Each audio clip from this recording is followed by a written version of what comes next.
everyone. My name is Janice Schopper, and I am the current theater chair at the Barn Theater.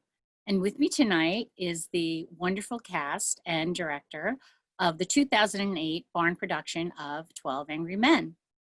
So what we're going to do today is I'm going to go through and I'm going to have everyone introduce themselves and tell us what part they played. So I'm going to start from the beginning, first with the director. Tom. Hi everybody, my name is Tom Schopper, and I was the director of 12 Angry Men. As Janice said, it was in 2008. We were the March slot of 2008, and that was my directorial debut. There you go. Thank you. Juror number 1, Craig. Sorry.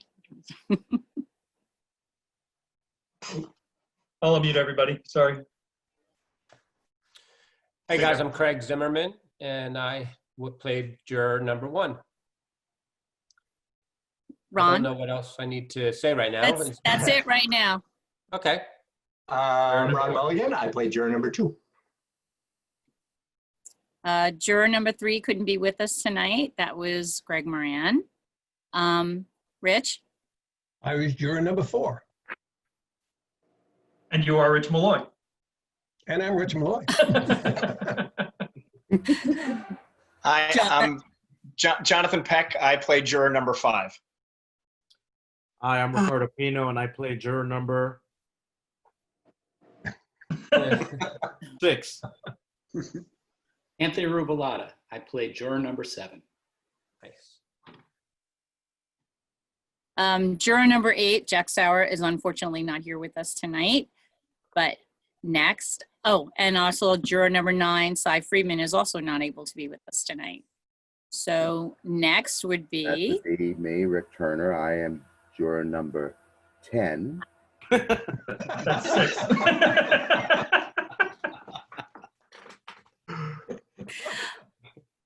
And next would be juror number 11, Les Stolas, who's unable to be with us also tonight. But next would be...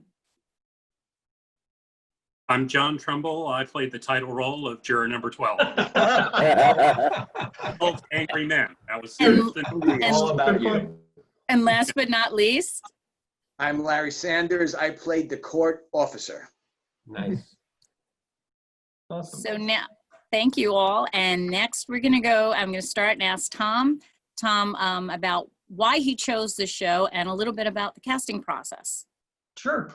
So I have always been a fan of the great movie 12 Angry Men. It's an amazing drama.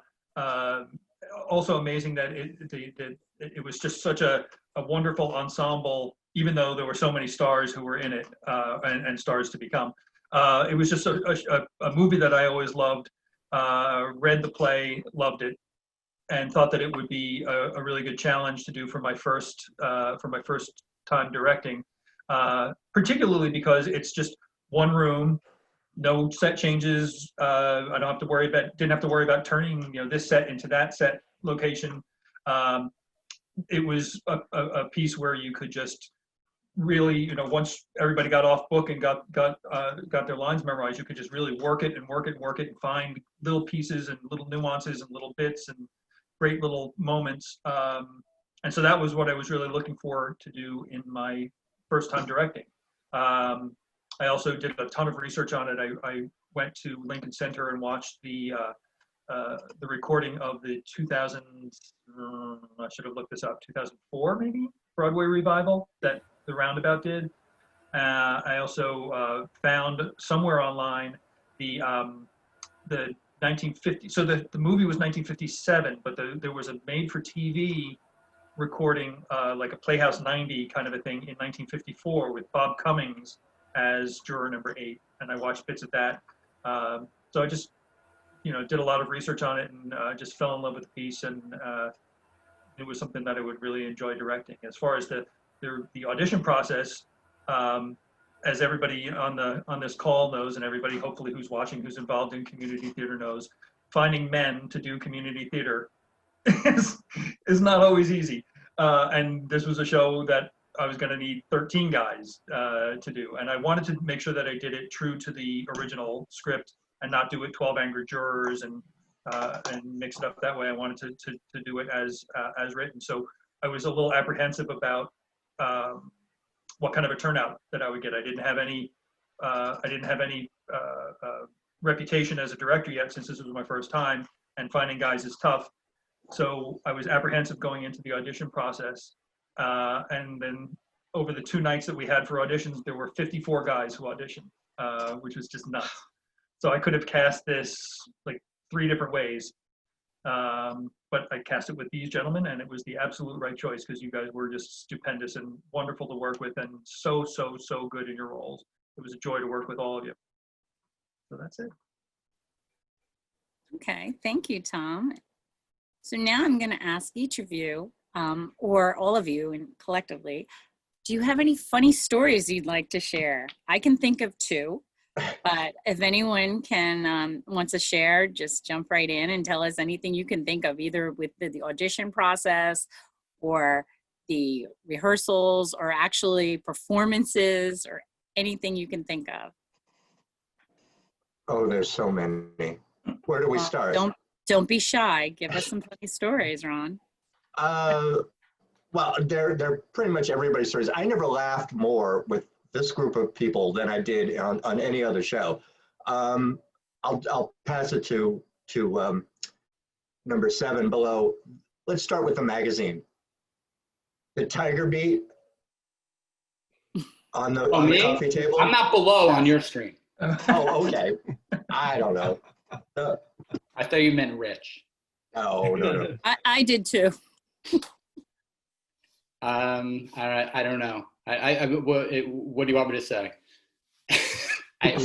We did like a mock teen magazine. I don't have the file, Tom. Maybe if you have it, you could. Oh, that's right. I'll have to see if I can find it. So, That was Anthony, tell us why you did it.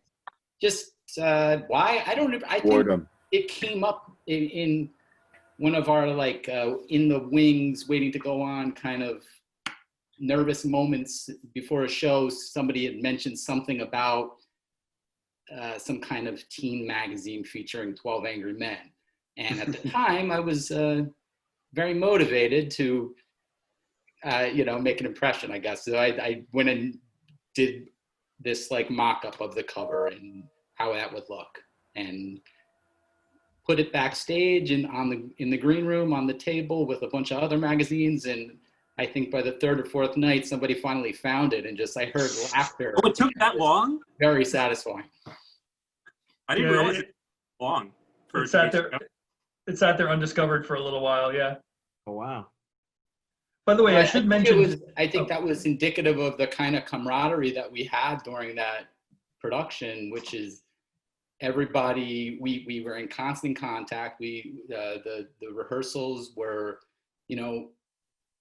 pleasurable, I would say. Like everybody respected each other. I knew nobody involved in the show. I'd never done anything at the barn before. And it was just a great experience and made me want to do more things. And you could just tell that everybody cared about what they were doing.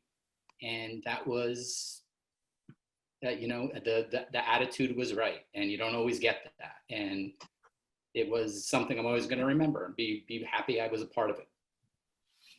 Well, it's funny that you mentioned that, Anthony. That's also one of the beauties of this show, too, is that once the show starts and the 12 jurors come out of the courtroom and into the jury room and the door gets locked, you 12 guys are on stage the entire time, with the exception of a couple guys going into the restroom for a couple of reasons, but everybody's on stage for the whole time. So for the rehearsal process, you guys were all together all the time, which was great. It's not like, oh, I'm just rehearsing with these 2 guys tonight and these 4 guys the other night. Everybody was together the entire time, which was just wonderful. It was so much fun, and it also made it so that you guys all bonded in great ways off stage, but in great ways on stage too. Right, and you cut the intermission as well, so it was on stage the entire time, literally in the true way you say it. Exactly. Without coming off stage for an intermission. Yeah. And the other thing I should also mention too, of the 13 actors, this was the first barn show for 4 of you. It was the first barn show for Craig Zimmerman, for Jonathan Peck, Anthony Rubalata, and Les Stolars. So a quarter of the actors in that show were brand new to the theater, which was great. That is good to like give new blood to the theater, and I think that was a great move. And I'm proud to have been part of this, especially at the time where I was with my life. It was something that I needed very much to be a part of, and I think it was kind of fated to be in it. And to have the pleasure of working with all of you was a pleasure. It was the first thing that I did in maybe 6 years of theater, so it was to come back and do something. And as Anthony said, it was just a joy to work this as a true unified project where we all liked each other. There was no drama. You even gave Rich his endless nickname. That's what that was one of the stories I was talking about. Tell us how that story came up, Rick. Do you remember? I think. Okay. What I did is I made myself a couple of little notes. Okay, and if I can go through my little notes here, okay? Number one, well, first off, being cast in the show, I was so thrilled. It was the greatest experience on stage I've ever had. But here's my notes. First off, the character that I portrayed, he was intelligent, which I like. He was the silent, strong type, okay? But he was the guy that stood up and said, "Sit down!"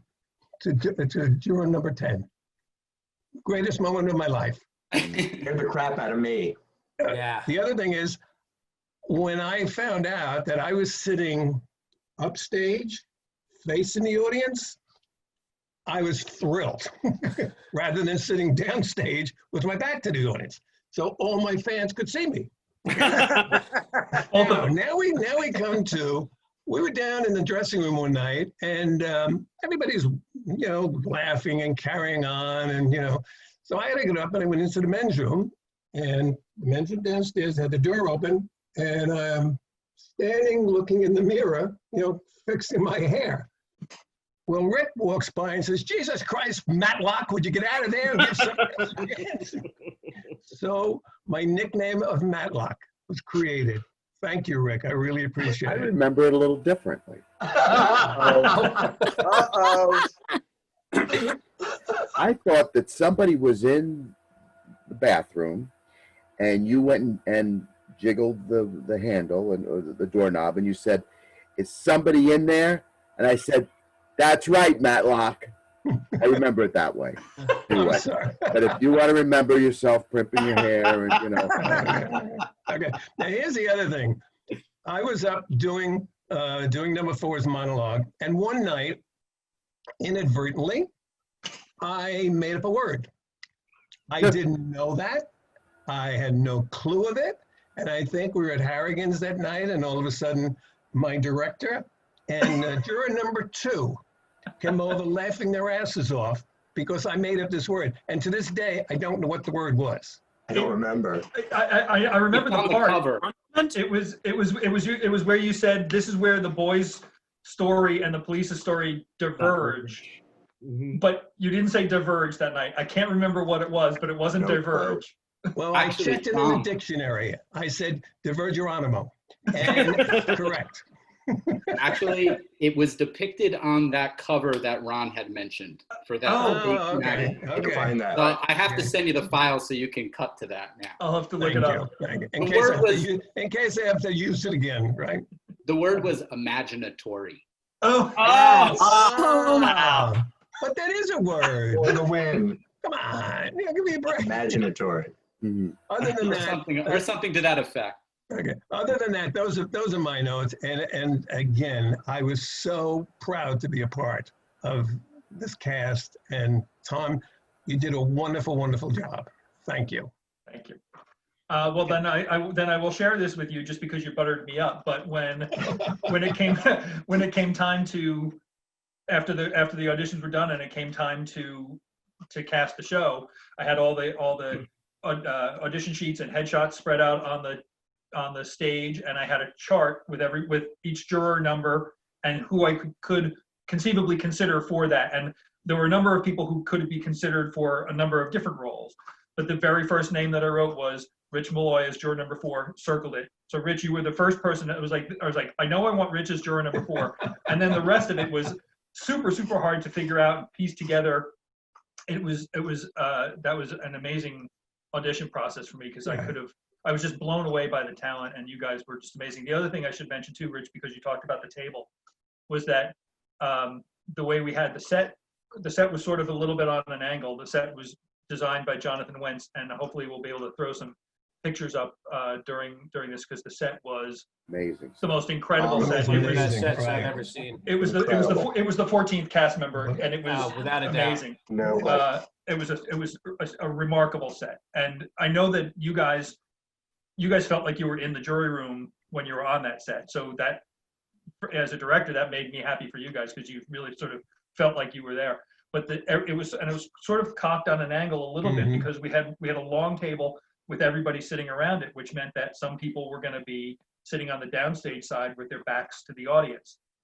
And as actors, that goes against every single instinct that you have. And I didn't want it to be where it's time to talk and everybody went and turned around to the audience and and said their line. Or the alternative that was, if everybody's sitting all on the upstage side, it looks like The Last Supper. And then I also didn't want it where everybody was like, it's my time to talk, so I'm going to stand up and say what I'm going to say and then sit back down again. So Jonathan designed it so that there were Oh no. We lost you. little alcoves. There were two windows with radiators in front of them that they could sort of sit on. There was a bench over on the side. There was a water cooler. So there were all these places where people could go. And so every once in a while I would say, all right, like to somebody like John Trumbull, your line's going to be coming up in like a page and a half. Go over to get some water so that you can be saying your line as you're coming back to your chair. Or Ron Mulligan, go over to your coat hanging up on the coat rack and get your cough drops out of it or something, so that you can say your line from there. And so there were lots of places that Jonathan Wentz gave you guys places to be, and that set was it was a joy to direct you guys on that set, because it made the blocking so much fun. Yeah. I never had any of those problems. Yeah. And Didn't then, somebody take home a piece of the set? Was that you, Rich? yes, Rich Malloy. Well, yeah, we have the radiator covers. Oh, wow. We also the coat rack. We're at the coat rack. Yeah. Yeah. That was I awesome. mean, I've served on a few juries, and it felt very authentic. But I would say that for me, it's funny because that's actually the last show I've ever done in community theater. Like after many years of having done community theater, my life changed completely after that, and so that was, that's the very last thing I've ever done. And it really felt like a good way. Like there's no regret. There's no like, oh, I wish I'd done another, a different show. It was just a perfect way to just say, okay, this is a good capper. This is so that was a great experience. But I have to tell you, one of the things that stuck with me is something that you referenced, Rich, which was for anyone who's kind of known me for an extended period of time, I am a very authoritative person, someone who's very strong in myself. I'd like to think that there's a reason that Tom chose me to be the protector in essence, right? So I have no problem with any, in fact, it's just part of who I am as a person. And part of that was I had never, my parents separated when I was young, so I'd never, had a father who kind of like disciplined me. He was always gone. But I'm telling you, when Rick was going off and he was killing it with that rant, and you cut him off with I am not kidding. I was on one corner of the stage, and I remember the stage direction was to go sit down in the chair. And I have never felt it before, and I've never felt it since. The authority in your voice literally pulled me to the chair. I actually, I don't know if anyone noticed, I felt like some presence hit my knees, and I sat down, and I've done something I've never done before. I literally folded my hands on the table like I was a little school kid. And I've never before or since felt compelled by just a voice to do that. And I remember vividly when we were doing notes later on that night, I just remember, I remember Tom just went, Rich, when we got to that point in the rehearsal, you go, Rich, what the hell? Where'd that come from? And I just remember Rich just goes, I raised 2 boys. And I just thought, that was like, I went, wow. And it's funny because it's stuck with me ever since then, and kind of this notion of, and I've used it in my career and with raising my own children at this point is everyone, again, I don't raise my voice. It's funny because I kind of took kind of what came from your voice, but I did it in a different way. I don't raise my voice. It was just kind of that there was something that came out of it that I went, wow, you express so much on a stage, but the impact was real, right? So what we're doing up there is not real, right? It's not, it's all fake, but the show, the group, everyone, we kind of tapped into these emotions and these feelings that were real, and it came out. And even for those of us who were on stage, I felt something, and I was like, wow, that, I carry that with me to this day, I swear. Wow. And you could also hear a pin drop after Rich laid juror 10, number 10 out. You could hear that was such a powerful, poignant moment, and you could totally hear a pin drop. And I cried every night. And it also worked because Rick was delivering it with like, oh yeah, if you weren't delivering it right, it wouldn't have worked. And I would also say, like, I forget who mentioned it, that Rick was the comic relief, and I also, like, I find that a blessing that, Tom, you chose someone to be the absolute worst character on stage, but was the funniest person in the room. So, like, it wasn't just like a heavy thing. Like, there wasn't any like, oh my God, I wonder if this guy is if he's so good at it because there's something of it in him or something like that. It was like, oh God, thank God he's actually a normal, nice human being. But he does that really well.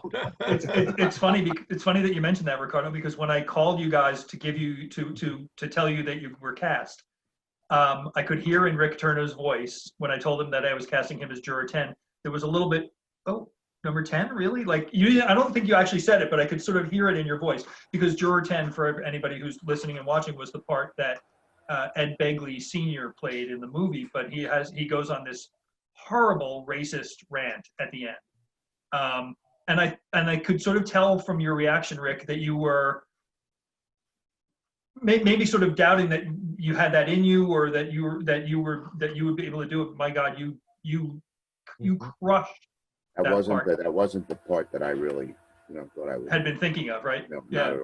And that happens all the time with me, but And you were so great, and it's so great, in fact, actually, and I'll talk about this a little bit later, but you won the Arthur Award that year for featured actor. Oh, where is that? Oh, oh, look at that. That was genitalia.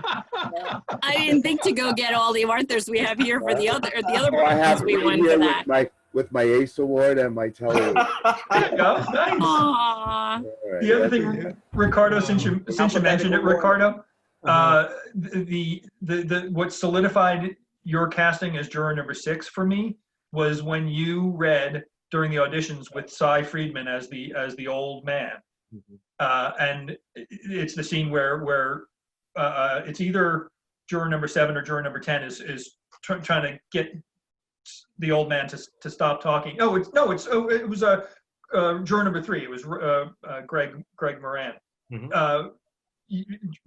Juror number 3 yells at juror number 9 to basically shut up, and you stood up for him, and you're like, you can say, you don't talk to him that way. You talk to him that way again, I'm going to lay you out. And then you turned, and it was really forceful to Greg.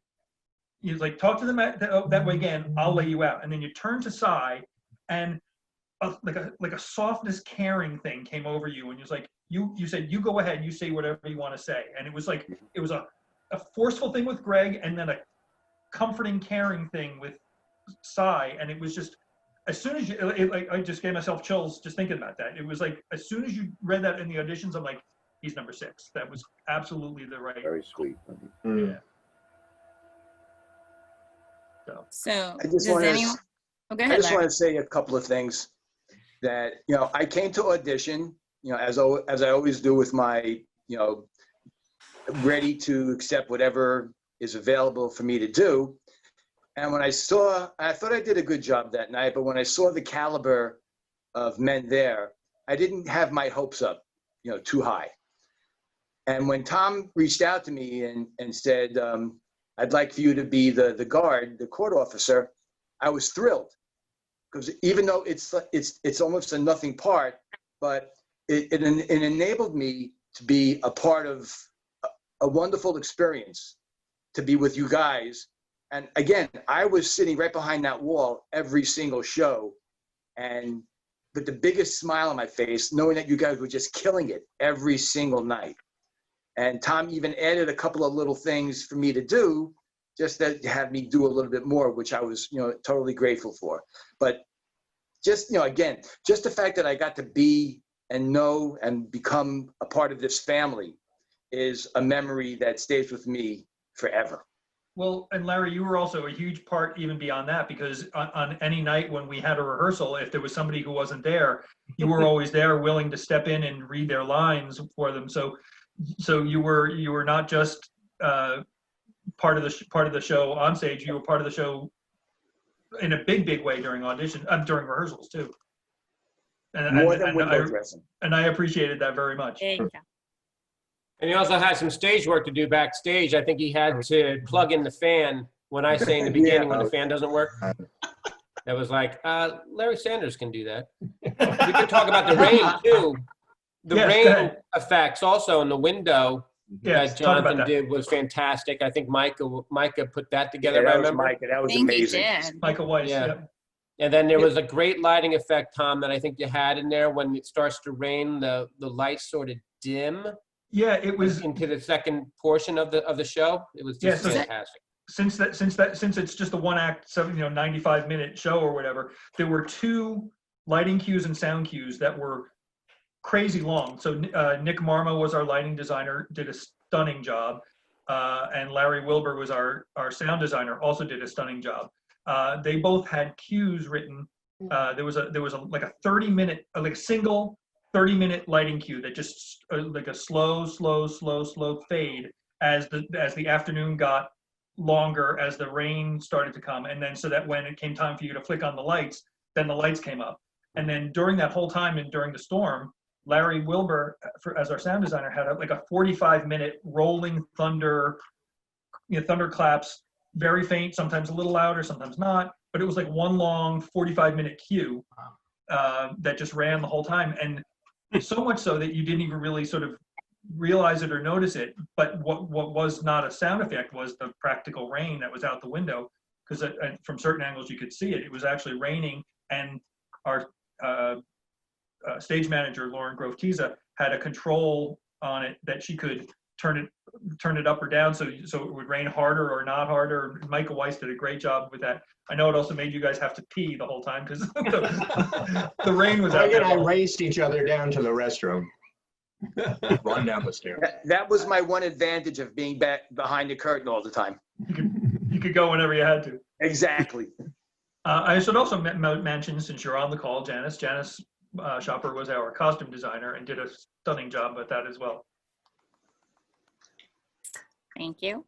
Yes, I did. I remember my thin tie that you found for me, and the tan jacket. I mean, all the costumes were superb. Thank you. That was fun. Doing that, it was like 1950s. I love those period pieces. But does anyone else have any funny stories? I still do have one, and this involves Jonathan Peck. I don't know if he remembers what the story was. I'm afraid to ask. Okay. It was during our dress rehearsal. Hopefully I can say this without getting into trouble. Oh, don't say it in a way that will get you into trouble. No. It was during our dress rehearsal, our final dress, and I believe the Straight and Narrow were there, and they're always so enthusiastic when they come to see a show, which is great. They were seeing a farce. Excuse me? They laughed a lot. They did. They enjoy our shows, and they talk back, which is always so much fun. But I remember distinctly, Jonathan, you remember this now? I remember this. Ricardo does. It was the scene with the switchblade. Mm-hmm. Yeah. When you picked it up and you said, you don't hold it like this, you hold it like this. And I'll just remember someone in the audience going, that's right. That's how you hold it. It's like, yikes. Did you get a technical advisor credit? I know. We all were like, oh my God. That was a very funny to be in the audience and hear that. They loved it. They were so enjoying the whole show. It was very interactive night, which was great. I mean, look, and just the fact that the barn does that it says so much about the community that you've built there for how long has it been? 90 years? 94 now. 94. That's incredible. So, and just from my perspective, this was the first show I did one show with, sort of a benefit show, but this was the first community theater I've done, I think ever. I had done some theater in high school and college, and then took a very long hiatus, and then did this one benefit show with people that I worked with, and then said, you know what, I really I forgot how much I enjoyed this. And I, went online and found some community theaters, and the barn wasn't really near where I lived. It was about 50 minutes away, but I looked at some of the shows, and they had photographs of the production values. You could just tell were incredible. I said, you know what, 12 Angry Men auditions. This is something I really need to check out. And you can't know, Tom, and the rest of all of you, how much it meant to me to be able to do this, because not only are you an incredible group of people and unbelievably talented, but the entire experience. And that, to me, includes especially all of the people that make the barn such a special place. People that are on the board, people that are producers, are all the technical people that made.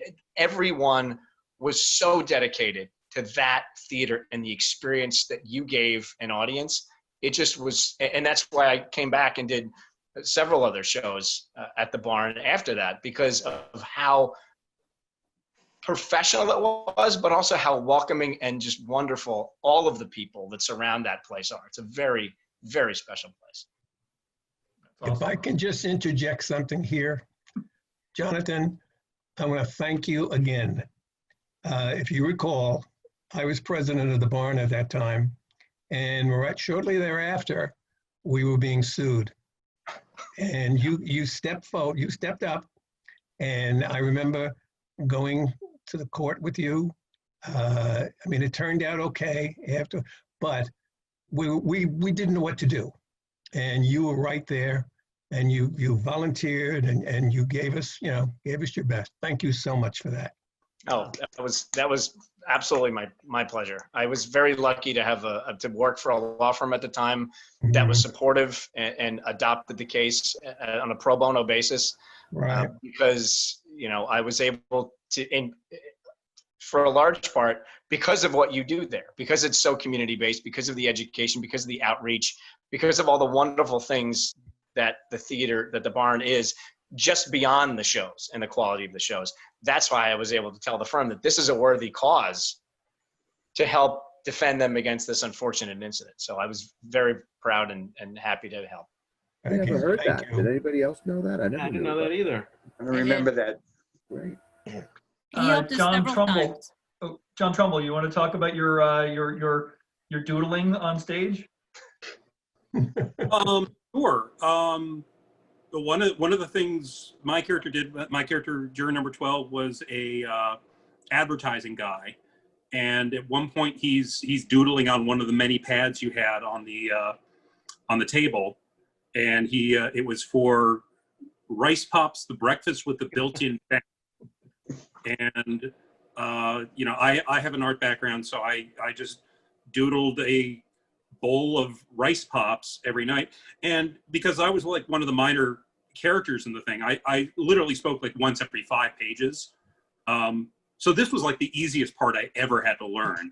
I really just picked it up by going to rehearsal. I don't think I ever had to study my lines outside of rehearsal. I just picked it up naturally through sheer repetition. So I was able to just time it out. I was like, okay, well, I have from here until here to doodle this, and so I have it ready in time for my cue. And then like somebody was like, hey, what are you doodling there? And I just like pulled it up, and we had a whole collection of them by the end of the run, I think. Yeah. Well, that's the thing too about the show. Even for the jurors that didn't have as much to say as some of the others, if you're not involved and paying attention and sort of in the moment, it could be very boring to watch. And it never ever was, because you guys were always so completely in the moment and always a part of it. And even if you were just sort of listening and watching, but not saying very much, that was, I appreciated that from all of you so much, because that was a huge part of it. I John. actually story that's kind of related to being in the moment. This is one of my fondest memories of the show. Was like at one point, like you were talking earlier about how we all kind of had business and we'd go around to other parts of the stage. And at one point, I was in the bathroom and on the side of the stage. So you had like some bathroom sinks there, I think. And I was in there at the same time as juror number 7, Anthony. And I wanted us to like chat a little bit or something. So I just said to him, like sort of voice, well, you know, hey, were you able to talk any sense into that guy? Meaning juror number 8. And I remember Anthony just looked at me like I was the stupidest person in the world. And he just said, totally deadpan, yeah, he caved. We're all going home. And I always remember that moment because I was just like, I think of that as the moment that my friendship with Anthony cemented itself, because I like this guy. In the men's bathroom. Remember that. That's Like, Well, to Anthony, if you even remember that, but Oh, I do remember that. I don't know. You set me up, so thank you. yeah. And we were doing it so it was even loud. It wasn't heard by anybody besides us, but it just amused the hell out of me. one of the cool things about that set too was that the men's room, the bathroom section of the set, had a wall in front of it, but it was actually fabric. And so when it wasn't lit from behind, it looked like a wall. But then when it was lit from behind, you could see the guys in the restroom, you know, at the sinks or whatever. So that was a really cool set piece. And the I was going to say something and I forgot. Never mind. Actually, a photo from our show hanging in the men's room at the barn still, I believe. Yes. Like you walk I think you're right. Yeah. There's one right when you walk in. It's a beautiful picture, and Tom Schopper, I think, donated it, to the barn. Yeah. And framed it too. Yeah. And it's still in there. I think, Tom, you like the transom too. Remember with the light behind the door in the transom? So when the lights in the front of the theater or the front house went out, you still had that hallway light behind with the transom too. It was just such a very detailed 14 characters, you said. Because you're right at the very end when they finally decide, okay, guilty, and then they all file now into the courtroom, and the light, Jack Sauer as number 8 turns off the light in the jury room as at the end, but the lights are still on in the courtroom. So that was a beautiful look and a really pretty picture that happened down there. The other thing I also said to you guys was, and I don't know if you remember this, but when the show starts and you guys all file in from the courtroom into the jury room, this is the first time the audience is seeing all of you. But this isn't the first time that those jurors have been in this room. You guys will have been in there to gather in the morning. You'd come in there anytime there was a break. You would come in there at lunchtime probably. So I told you guys all, decide for yourself. You don't have to tell me. You don't have to tell anybody else, or if you want to, that's fine. But decide for yourself, which one of these guys have you talked to a lot? You're not really supposed to talk about the case, of course, right? But everybody does. Like, who here have you preformed some opinions about, or who have you gone to lunch with, or that kind of thing? And it was just to sort of get your heads thinking about like what happened in the days, 4 or 5 days before this, just to sort of inform what you did on stage. And then you guys all did that, and it was such a great thing that you all did. Yeah. Wow. I don't remember I like that. the show also, just a side note with the show is that there's no names. It's just, I don't think if I recall, there's no names at all, right? None, not And a one. Juror number 1, 2, yeah. Yeah. Right. Not a one. It's never like, hey, Steve, what's going on? It was nothing like that. But Yeah. also, I think it's kind of hidden what your job occupation too is within the show, and you can sort of play your character and prepare for it based on what you think Yeah. the occupation of your Some of the character is. occupation came out. Like I'm a guy. I think isn't Craig's character like wasn't he a school He's a teacher? Or something? Yeah, that Football was a teacher. yeah, I Football was a coach school or teacher. something? Yeah, Juror and number like 7. Rich Malloy with a banker. I mean, some of his things I was was the more salesman. obvious than others. But Yeah. Juror number 7's a marmalade salesman, right? Juror number marmalade. 6 is a painter. Painter, I remember that. Yeah. Yeah. The, A house painter, not an artistic painter. house painter, right? Right. Yeah. Right. Like Tom, something I don't know if you want to hit on this, but this is something I think was kind of unusual about the show. You had to replace your lead actor on very short notice. Oh, Yeah. yeah. So we had at the very beginning we had I think we had done we did 2 table reads, I think.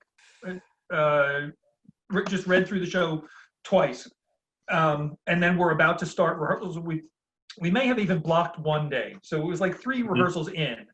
And the late great Tom Morrissey was originally juror number 8, and he called me after the second or third rehearsal, and he was just heartbroken, but he was having family issues and needed to drop out of the show.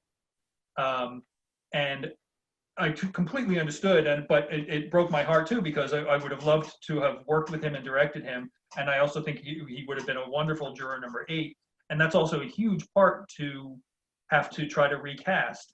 And I think I had like a day or 2 to scramble and make phone calls, and I called a number of people, and one of whom was Jack Sauer, who came in, and I distinctly remember I came in one night on the next rehearsal and told you guys that Tom Morrissey unfortunately had to drop out of the show, and I could see everybody. There was like a deflated, like, oh no, that sucks, because he would have been wonderful and it's such a big part. And I was like, but I have somebody who's coming in to read, and I think it's going to work out. So you guys start, running through some things, and I think I probably had Cookie, our stage manager, run some things with you. And I went out into the lobby with Jack Sauer, and we read some things out in the lobby, and I offered him the part then and there, and then he came straight in and started rehearsing with you guys. So there was like as far as you guys were concerned, there was like a 30-minute time period where you didn't have a juror number 8, and then we had another one.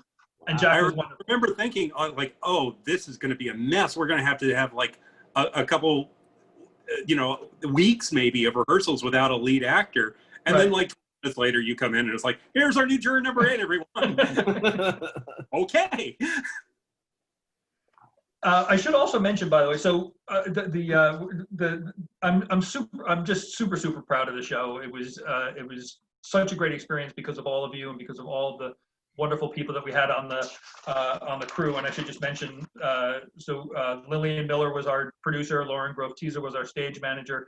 As I said, Jonathan Wentz was our set designer, Todd Mills was our set construction person, and Micah Weiss did the rain effect out the window. Janine Wentz was our decor person, Nick Marmo was our set lighting designer, and Larry Wilbur was our sound designer. Janice was our costumer. Janet Lazar and Sharon Moran were our props people, and Liz Barker Della Buono was our hair and makeup person, although not all of us needed hair. And we sort of touched on this before. At one point during a rehearsal, late in the rehearsal process, you guys were physically, I think you were actually just running the show at this point. I looked over, and Lillian Miller, our producer, was standing in the back with her arms crossed, with not angry, but she just had a concerned look on her face. So I went over, I was like, what's the matter, Lillian? And she's like, I don't like that you have all of the bald men all sitting together.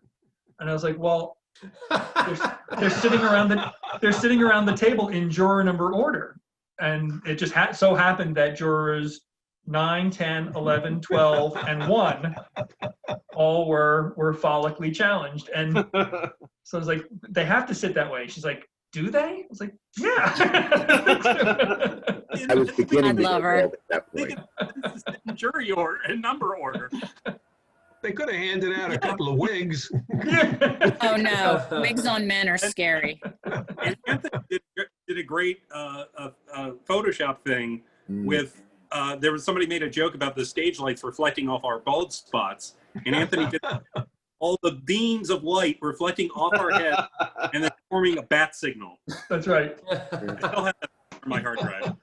A lot of time. Anthony, you're just too Yeah. talented. Yeah, I had a lot of time on my hands back then. So what we're going to do now is I want everyone to just, I'm going to go through it in order, and I want everybody to just give me a brief thing of what you're doing since the show ended, what you've been up to. I kind of know what Jonathan's been up to, but everybody else. So Tom, why don't you start? Well, so I've been involved at the barn ever since. This past season was my 26th season at the barn, and I was supposed to have directed Into the Woods last season, but unfortunately, due to the COVID-19 crisis, that has gotten canceled. So that's on the shelf. But I'm still at the theater. I'm on the board of trustees. Janice is on the board of directors, and we're still involved, and we're still plugging away and working from home and doing all that good stuff. Juror number 1. That's me. Well, this was my first acting gig at the barn, and as a quick aside, I wasn't even intending to try out, but John Trumbull, who I knew previously, said, "Hey, I'm going to go try out up at the barn for 12 Young Men. You should go too." So I did, and the rest is history. And from there, when you get your foot in the door, so to speak, I also was heavily involved with the theater for about 8 to 9 years after this show. I did 2 stints on the board and did a bunch of set design, did a bunch of acting there, did a bunch of stuff, and I'm very proud of my work there. And then as John said earlier, it's just a great place to work on your craft, so to speak, and it's a lot of fun, very accessible. Ever since then, I've just been doing shows. I've been doing shows at other theaters around, and I just continue to work as a professional engineer, just making the dough on the side. This is my passion, though, and we're just living now. I'm going to be 50 this year. And when we did that, that was what was that now, 12 years ago? 12 Tom? years. I don't want to talk about how old we were then. Oh, forget about it. 12 years ago. I mean, It was what am I, 12 angry 38? years ago, yeah. Crazy. So, thank you. Juror number 2. Hey, that's me. I have raved about this experience with these guys and this show for 12 years. I had done some things at the barn like 20 plus years ago, and this was my first show back. And to be cast as an actor in your first show back, I'm still blown away by it. I think I may have been the only one who put number 2 on his audition form. That's probably why I got the part. No.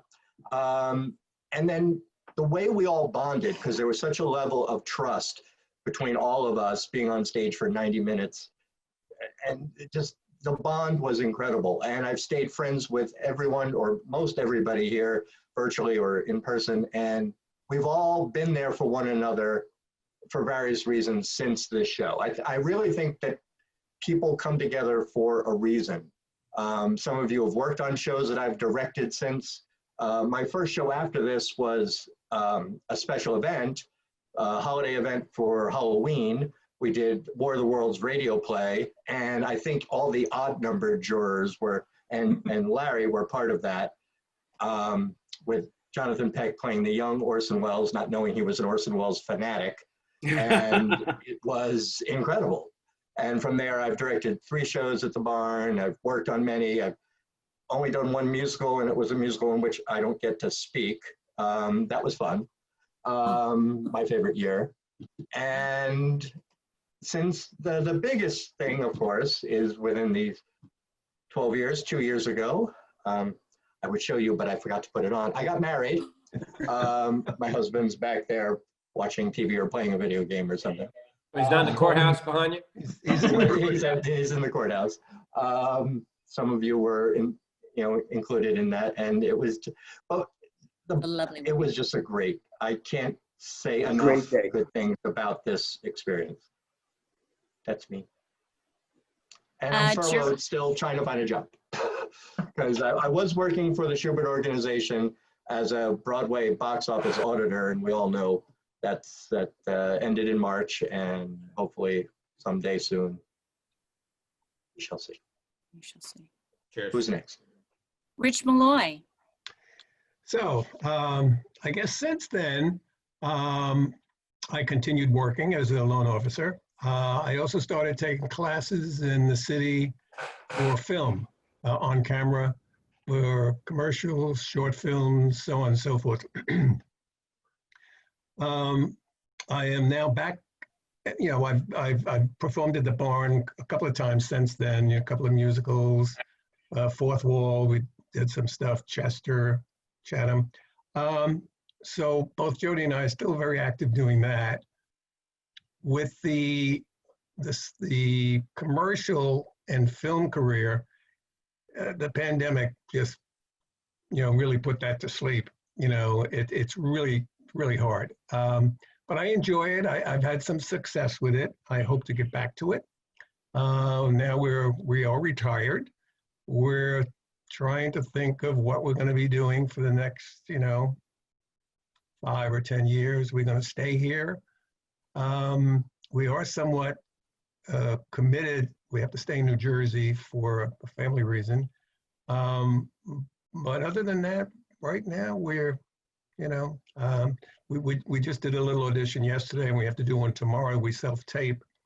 But other than that, we're still, as soon as we can get back on stage, both of us would be in a heartbeat. And that's our passion, really is. Juror number 5.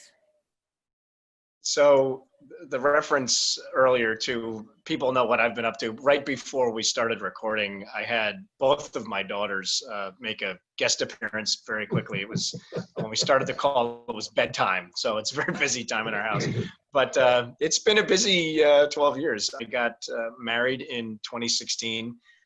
We had our daughter Charlotte in 2018, and we just welcomed our second daughter Vivian in May of this year. So things have been very busy. It doesn't leave a lot of time for theater, unfortunately. But after this show, I did do 3 other shows at the Barn.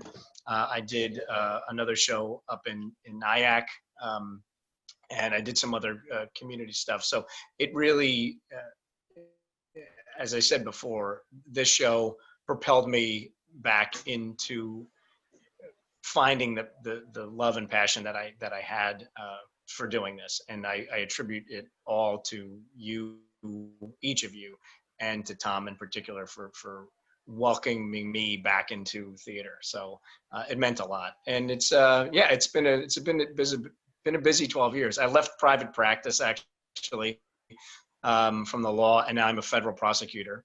So I'm no longer doing, I went from one type of litigation to a very, very different type of career. And I had my first jury trial a few years ago when I started in the office about 5 years ago. So got to see the jury from a completely different perspective, which was incredible. So I'm very, very proud to be doing it, and enjoy it very much. Thank you. Juror number 6.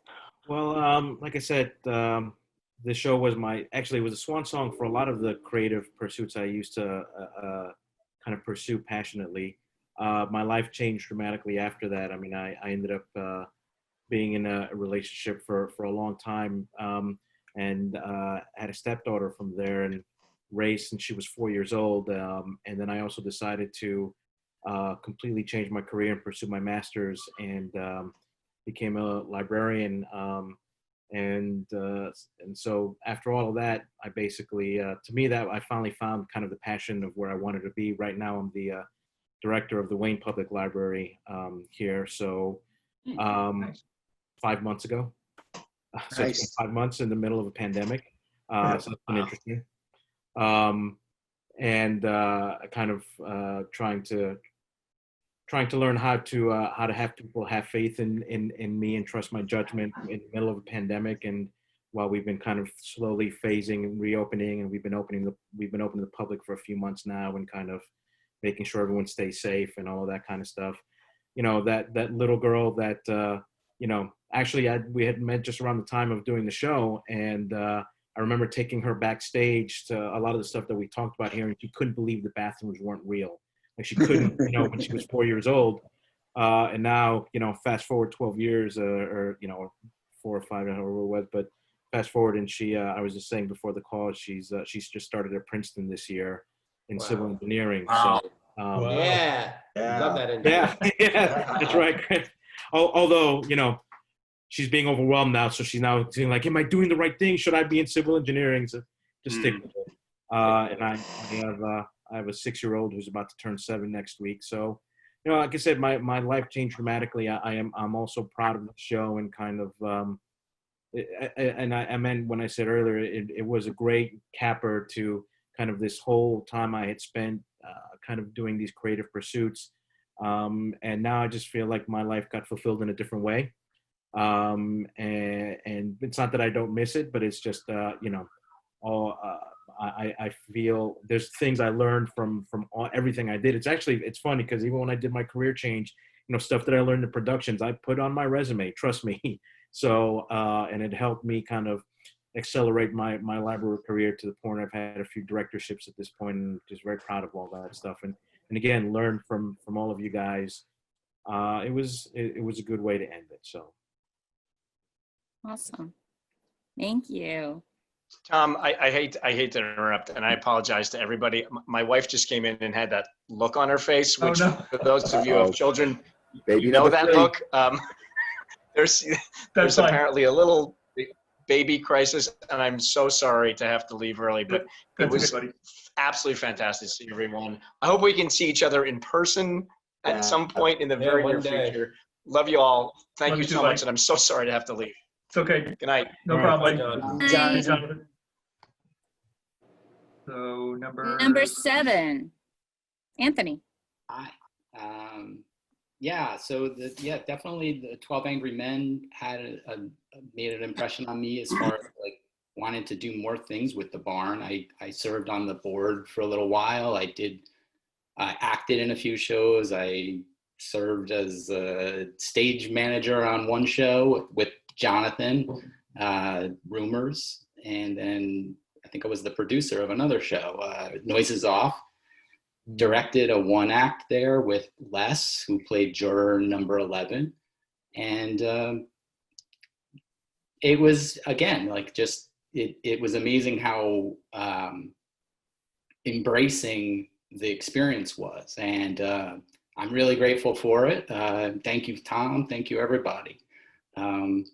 Since then, I got married. I married my wife, Desiree, and we bought our first house last year. Still doing graphic design and also photography work, and it's been great. I haven't done a ton of theaters in the past couple of years, but I always look back at this fondly, and the experiences we had and the friendships we made, and it's like I know that. Haven't seen some of these people in a very long time, but we're always going to have that connection, and that's really special. So I really am grateful. Thank you. Juror number 10. So that was 2008. I guess in 2009, I had a career change, and I decided to open up a store on Main Street in Boonton. And one thing led to another. I got a little upset at something in town and decided to run for alderman in town. That's the way it's like town councilman. And it's a very Republican town. So people said to me, listen, just don't do that. You're going to get 2 votes.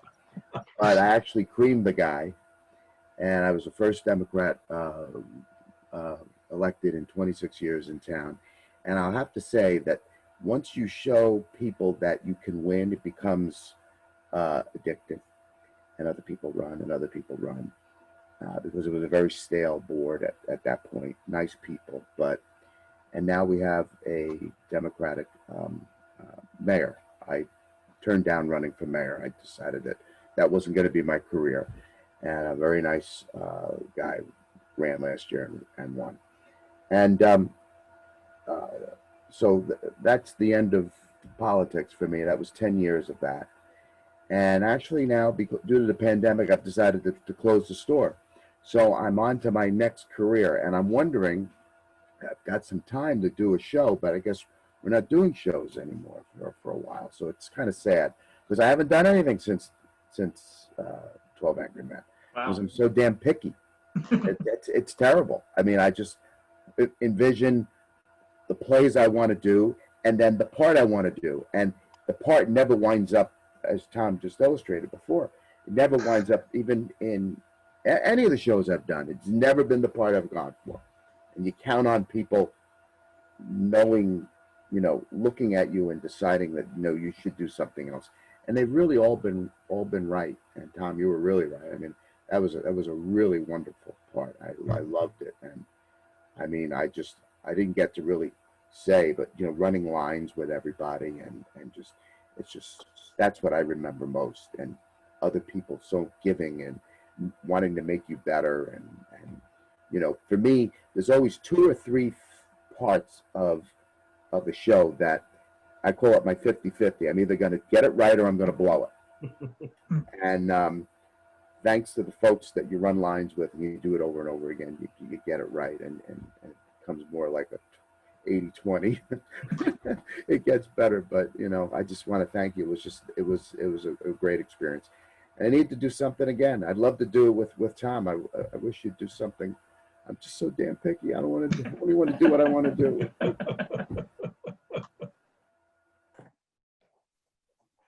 Thank you, Rick. Juror number 12. Let's see, since 2009, is it? 8. Oh, 2008. Okay. Well, I continued on with community theater for a few years after 12 Angry Men. Like, kind of gradually lost interest in acting, got more interested in directing, directed a couple 1X at the Barn, directed a production of probably my favorite show of all time, Complete Works of William Shakespeare Bridged, over at Dover. Ended up understudying in that show for one weekend. That was an interesting experience, understudy in the show you're directing, especially that show. Kind of transitioned out of community theater, got into stand-up comedy in 2011. Been doing that sporadically for a while. I got to perform at Caroline's in New York City. That, of course, not really happening right now in pandemic world. Also got into freelance writing. I write for a magazine called Back Issue. I wrote about a third of this issue, Oral History of Batman the Animated Series. I'm expanding that after the book. So that'll see the light of day someday. It's a long-term project. But yeah, that's mostly it. Just trying to find creative satisfaction in whatever field I can. Nice. Thank you, John. Great. And Larry, tell us Last what you've but not been. least, Last but not least. in 2008, I was still working with the Postal Service, and in the midst of a multi-year run of doing wonderful shows at the Barn, 2-3 shows a year, whether on stage or doing stage crew. And then in 2011, the Postal Service made an early out offer, so I retired. And I became almost a full-time background actor again. And 2011 was The Drowsy Chaperone was my last main stage play. Did a few years, was involved in the One Act Festival. And then in 2017, I was diagnosed with prostate cancer. And the weekend before I was scheduled to have my surgery, I got a call from Scott Hart asking me to be in Fiddler on the Roof. And I said yes, because I decided I'd rather go to the Barn in my healing process than to hassle schlepping into New York on buses and stuff. And in prior, not this past season, but that's the 2018 season and the 2018-2019 season, I got to work in a few shows that were dreams, and it rekindled the passion. But I have, as you all know, because we're all friends on Facebook and everything, I really enjoy doing the background work. And I finished off a 5-year run as being the Air Force Joint Chief of Staff on Madam Secretary. Someday this pandemic will come to an end and we will all go back to working again. So, and work is starting again. Some productions are starting up, but I'm not quite ready yet to schlep to Brooklyn for a COVID test on the buses and the trains yet. So I'm luckily, you know, I'm retired and I have my postal pension, so I'm okay there. But I look forward to seeing everyone because I have so many Larry hugs stored up that I just need to come out. So, and this was great. I really had a great time this evening. So thank you. I have to say, I have to interrupt. You don't know how many times, Larry, I used to work at the Passaic Library and going home, I'd have to go through Clifton all the time. There, you don't know how many times I'd be at a traffic light and all of a sudden I'd see this tall, lanky thing run by my window and I go, wait a minute, is that Larry Sanders? And you know, I'd be at a traffic light and you'd be like, you know, miles away by the time I actually moved. And I went, oh my God, yeah. So. The Forrest Gump of Clifton. Like whenever I visit my mother, she was a regular watcher of Madam Secretary, and whenever there were like meetings in the crisis room, I'd always point you out and I'd be like, "That's my friend Larry right there." And Larry Lean. Larry, I was just Larry Lean. Larry Lean. And just like with Rich being on all the commercials, it is such a joy to be just watching random shows, and all of a sudden it's just like, oh, Sidewalk Man #1, Larry Sanders. Yeah. You know, even in Daredevil, then you know, it's like it's great. And my 6 degree of separation is when I bought my house here, Larry Sanders' wife was my realtor. So you can see how. Oh, awesome! That's so Yeah. cool. Yeah. So thank you all tonight for joining us. This was great to see you all again. Hopefully this pandemic will end soon so we can all get back together, hopefully in the theater. What that holds, I don't know right now, but we are working on some things. So if we can't see each other in person, we can at least see each other virtually. So, And I'm just so thrilled that you guys all were able to join in. Yeah. And I'm sorry that we missed Greg Moran, Right. Cy Friedman, and Les Stolars and Jack and Sauer with us. Couldn't be with us tonight. You guys, I'm so proud of the show. I'm so proud of all of you. I Thanks, Dad. treasure our friendship, and I treasure all of you so much. Can't tell you how much. the bar Thank was you, set Tom. very high after the show. So I believe it. it was a can do it hard one to again. top. We Let's do it we again. should do it again. Well, I have a little pull in that area. We can do a special event for a weekend. I mean, do the show 12 again. older, angrier Bring us men. all back. Right. There you go. A stage reading. Who 12 wants Angry to? Walkers. There you go. Let's do a stage reading. You all have to 12 sit. You don't have to get grumpier up. old men. That's right. Yeah. So anyway, thank you all again, and I'm hoping to see you all soon. Thank you. Love Hey, you. good Wouldn't night, be well. everyone. Good Thanks, night, guys. everyone. Thanks, buddy. Thanks, everybody. Bye, Good night, guys. guy. Put my piece